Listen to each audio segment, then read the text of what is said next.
अस्सलाम वालेकुम दोस्तों, मैं हूँ वैद और आप देख रहे हैं मेरा यूट्यूब चैनल हमारा पाकिस्तान। अगर आप भी काफ़ी अरसे से कारोबार कर रहे हैं और जो आपकी आमदनी है, जो आपका जो कारोबार है वो नहीं बढ़ रहा, वो ग्रोथ नहीं कर रहा, आपकी जो आमदनी है वो तकरीबन नहीं बढ़ रही, वो कम बल्कि कम होती जा रही है। तो सबसे पहले जो आपने अपने कारोबारी जो असूल बनाए हुए हैं उनके ऊपर नज़रसानी करें। आया कि कौन से ऐसे असूल हैं जो आपके कारोबार को आगे नहीं बढ़ने दे रहे या फिर जिन्होंने आपके कारोबार की या आपकी आमदनी को रोक के रखा हुआ है।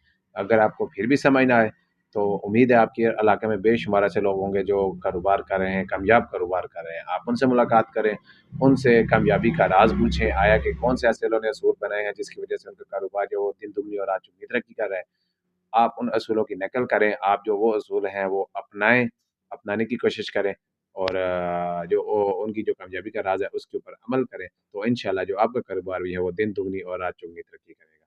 बाकी आप मेहनत जारी रखें, अल्लाह आपको इसका फल ज़रूर देगा।